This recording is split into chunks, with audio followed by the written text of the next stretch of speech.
해외 장인들과 기술 교류, TV 카톡쇼 20회 출연, 해외 경력까지 14년, 카페와 블로그 회원 8,000명, 프로까지 교육하는 디테일링 샵, 프로들의 잡지 기사 연재. 안녕하세요. 대한민국 1세대 디테일링 샵 코시토모 디테일입니다.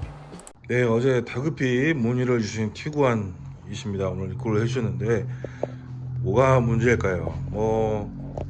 자동세차 돌리시면서 여러가지 데미지에서 장기세 생긴 거 이게 문제는 아닙니다. 오늘 왜 찾아주셨을까? 보시면 짜잔, 콘크리트가 떨어지셨어요. 콘크리트 제가 만져볼게요. 보통 이렇게 콘크리트가 날리면요, 여기 앞에 뿐만 아니라 여기 위쪽, 이쪽, 뒤쪽까지 다 떨어졌습니다. 근데 보통 본인이 잘못하시는 경우가 없고 업체에서 위에서 타설을 하면서 떨어뜨리거나 이런 경우가 많죠.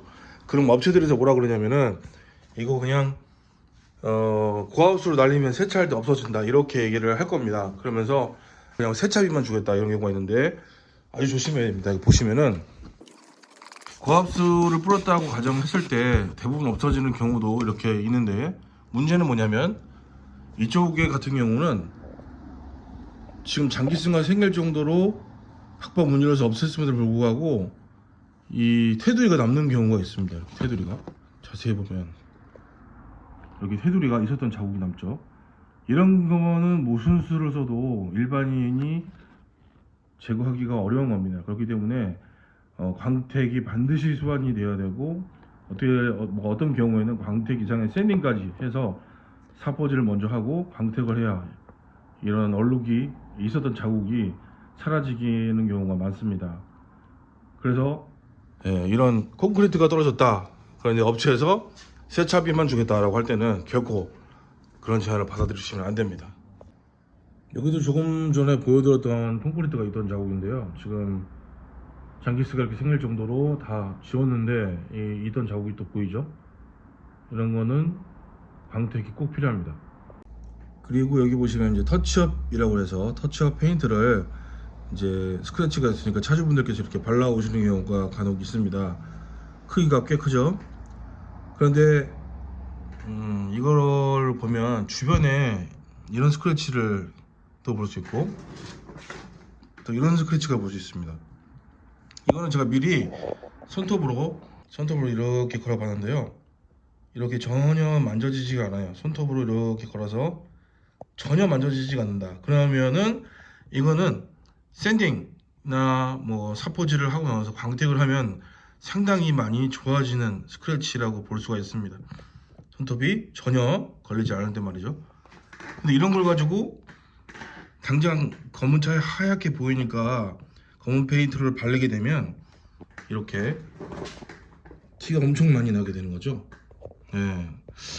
이런 경우는 이렇게 손톱으로 걸어봤을 때 턱턱 걸릴 정도, 아니면 조금이라도 좀 많이 걸린다 싶으면은 물론 당연히 발라야 되는 건 맞는데, 제가 볼 때는 이쪽에 있는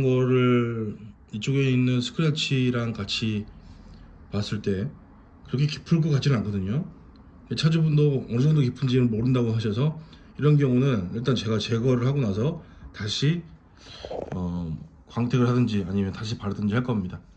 제거를 할 때는 색깔이 묻어나지 않는, 저희는 이제 키친타월이나 그 핸드타월 이런 걸 쓰는데, 핸드페이퍼 이런 걸 쓰는데요, 색깔이 있으면 신너를 사용할 때 이 페인트 안에 색깔이 묻어 들어갈 수가 있습니다. 검은색도 노란색이나 이런 게 묻어 들어가거든요. 그런 거를 피해주기 위해서 색깔이 아예 없는 이런 흰색 키친타월이나 핸드타월을 사용해 줍니다. 그리고 락카는 요거 철물점에서 사용하는 락카 신너를 사용해서 먼저 제거를 해보겠습니다. 락카 신너를 묻혔고요.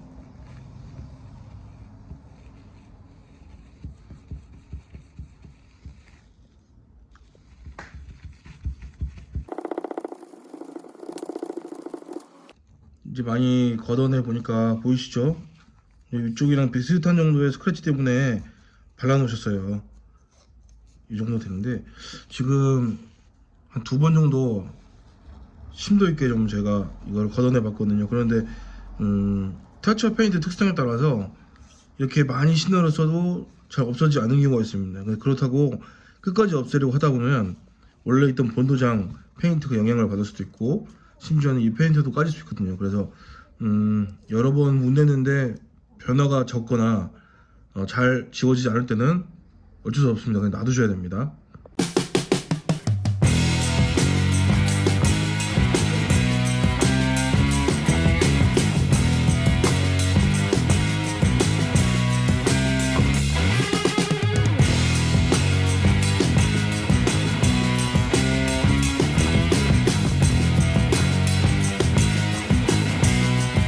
네, 이렇게 콘크리트 작업 제거를 다 마쳤고요. 전처리 작업은 광택, 철분, 타르 철분 다 제거를 하고 광택이 들어가고 있습니다. 특히 본넷 이 부분이 전기세가 엄청 심한데요. 과연 얼마나 좋아질까요? 바로 듀얼 광택 시작해 보겠습니다.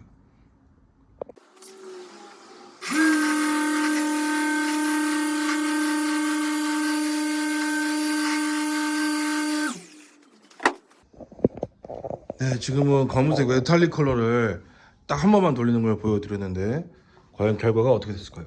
짜잔, 메탈릭 컬러를 양모랑 저희 이제 사용하는 약재랑 이렇게 지문 보여드릴게요. 지문 기점으로 얼마나 한 번에 작업이 되는지를 보여드리는 겁니다. 두 번, 세 번 돌리면 더 좋아질 수는 있겠죠. 근데 한 번에 얼마나 좋아지는가가 그 디테일링 샵의 광택 기술의 척도가 되기 때문에 보여드린 거고, 종전으로 보실 거는 장기스가 이런 곳에 비해서 얼마나 없어졌느냐 하고요. 근데 얼마나 맑으냐거든요. 지금 이제 자세히 보면은 거칠게 돌렸으면 거칠게 돌리는 흔적이나 양모 데미지나 이런 게 남아야 되는데 지금 거의 눈에 띄지가 않습니다. 이제 살짝만 마무리해주면 완벽해지는 정도거나 마무리를 안 해도 되는 정도라고 봐도 무방한 정도까지 이렇게 나와야 되거든요. 이것이 바로 이제 모든 박자가 맞아야 됩니다. 기계와 기술과 패드와 약재와 밸런스, 모든 것들이 밸런스가 맞았을 때 한 번만 커팅만 해도 이런 결과를 낼 수 있는 겁니다. 한 번에서 제대로 안 나온 사람들이 여러 번에서 만드는 결과랑은 다르다는 거죠. 비교를 해보면은 저희가 작업한 곳이고 나머지 부분들은 이렇습니다. 나머지 부분들 여기가 광택 기점으로 한번 작업이 된 겁니다. 저기죠? 빛깔이 완전 다르죠? 바로 옆이랑 뿌옇고 쨍하고 요 동그란 차이. 예, 돈이 아깝지 않은 결과물.